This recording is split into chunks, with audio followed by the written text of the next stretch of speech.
नमस्कार मित्रांनो. तर घरोघरी मातीच्या चुली या मालिकेच्या 26 डिसेंबरच्या एपिसोडमध्ये भारी ट्विस्ट बघायला मिळतोय. आणि ट्विस्ट असा असणार आहे की जानकीने एकटीने ती दोरी धरलेली असते. रस्सीखेचमध्ये ती पॉझिटिव्हिटीने तिथे उभी असते.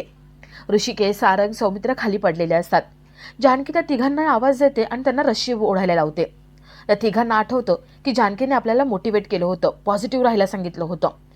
हा मकरंद आणि त्याची टीम ओव्हर कॉन्फिडन्समध्ये हरून जातील आणि आपल्याला ही संधी साधायची आहे. ते तिघंही उठतात आणि रस्सी ओढायला लागतात. त्या तिघांमुळे, जानकीमुळे ते सगळे जिंकतात. आणि जानकी, ऋषिकेशच्या घरचे सगळे ऋषिकेशच्या घरी येतात. नाना ऋषिकेशला सांगतात की ऋषिकेश, आता तू इथेच राहायचं, तू जायचं नाही कुठे. जानकी तिथून निघत असते. सुमित्रा जानकीला थांबवते आणि जानकीला एक चेक देते. सुमित्रा म्हणते, जानकी, हा चेक घे, ब्लँक चेक आहे. याच्यावरती तुला हवी तेवढी रक्कम भर. पण हो, माझ्या मुलाच्या आयुष्यातून कायमची निघून जा. त्याच्या आयुष्यामध्ये पुन्हा अडथळा बनून येऊ नको. तो आत्ता कुठे या सगळ्या संकटातून निघालाय. तुझ्यामुळे त्याला पुन्हा संकटात पडायचं नाहीये. जानकी तो चेक बघते आणि त्याच्या डोळ्यात पाणी येतं. तर आता नानांच्या मनात तर जानकी ऋषिकेशसाठी भरली आहे. नाना, ऋषिकेश, जानकी यांचं लग्न कसं लावून देतात हे बघण्यासारखं असेल. तर या सगळ्याची सुरुवात कशी होते ते थोडक्यात पाहू. तर मालिकेमध्ये आपल्याला असं बघायला मिळतंय की पुढचा गेम गोट्यांचा असतो. माया मकरंदला बाजूला आणते. मकरंद म्हणतो, आता काय करायचं? ऋषिकेशला त्या खेळामध्ये हरवायचंय.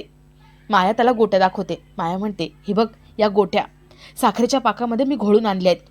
मकरंद विचारतो, आता काय आहे? याचं काय करणार आहेस तू? माया म्हणते, दादू, तुला काही कळत नाहीये. आता पुढचा गेम गोट्यांचा आहे ना, बघ मी काय करते ते. माया पुढे होते आणि तिने सारंगसाठी त्या गोट्या बाजूला ठेवलेल्या असतात. गेम चालू होतो. सारंग गोट्या हातात घेतो. त्या गोट्यांना लाल मुंग्या लागलेल्या असतात. सारंगच्या हातावरती सगळ्या मुंग्या चढतात आणि त्या चावतात.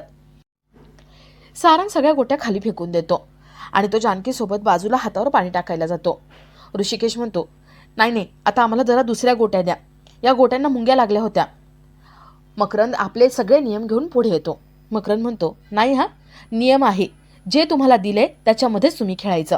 तुम्हाला दुसरं काहीही मिळणार नाही. ऋषिकेश म्हणतो, ठीक आहे, आम्ही या गोट्यांनी खेळू. पण हो, आता सारंगऐवजी मी खेळणार, कारण सारंगला लागलेले.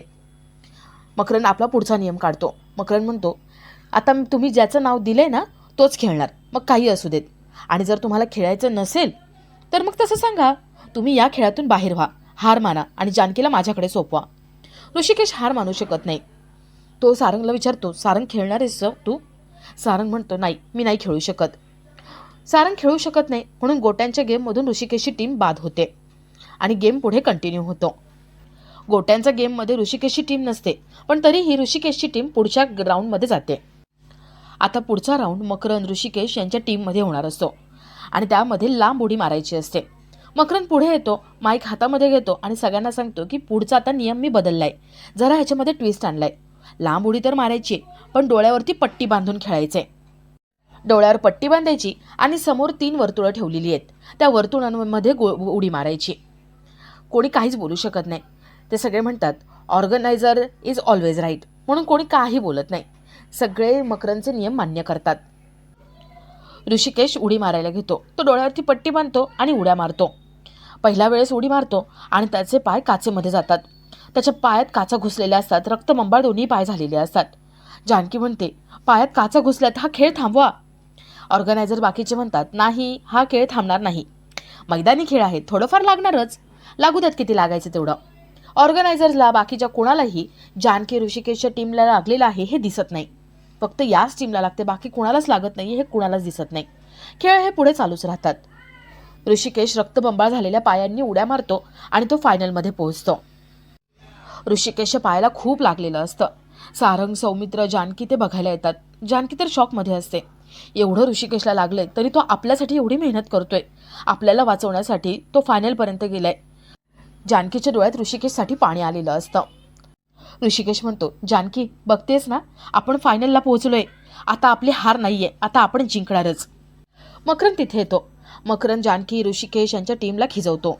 तो म्हणतो, अरे, एवढं सगळं लागलंय तरी तुम्ही अजून खेळताय, हार माना. आता हे बघा, आत्तापर्यंत तुम्ही आलात, पोहोचलात, पण पुढच्या फेरीमध्ये तुम्ही जिंकू शकणार नाही. तुम्ही हरणार आहात आणि तुमच्या हरण्यासाठी ऑल द बेस्ट. स्पर्धा आता चालू होणार आहे. थोड्या वेळाने स्पर्धा चालू होते. रस्सी खेच चालू होते. जानकी ऋषिकेशची टीम खूप छान खेळत असतात. त्यांना लागलं तरी पण ते रस्सी ओढत असतात. मकरंद इथे एक चालाकी करतो. मकरंद मोठ्याने ओरडतो आणि म्हणतो, जानकी सांभाळून. ऋषिकेश मागे वळून बघतो. ऋषिकेशने जानकीच्या काळजीपोटी दोरी सोडून दिलेली असते आणि ऋषिकेश, सौमित्र, सारंग खाली पडतात. मकरंदला वाटतं की चला हे तिघं खाली पडलेत, आता आपण दोरी ओढून घ्यायची आणि आपण जिंकायचं. पण समोर जानकी असते. जानकी त्या चौघांवरही भारी पडते आणि ती एकटी दोरी खेचते. जानकी ऋषिकेश, सारंग, सौमित्र यांना आवाज देते. जानकी म्हणते, ऋषिकेश, मगाशी मी जे सांगितले ते ऐकले का तुम्ही? उठा. ऋषिकेशला मगाशी जानकीने काय सांगितलं ते आठवतं. पॉझिटिव्ह राहायचं आणि आता मकरंद ओव्हर कॉन्फिडन्समध्ये असेल, याचा आपण फायदा उचलायचा. आपल्याला एक संधी मिळणार आहे, आपण जिंकायचं. हरणं सोपं आहे, पण लढत राहणं गरजेचं आहे. हात नाही छोडणार, साथ नाही छोडणार.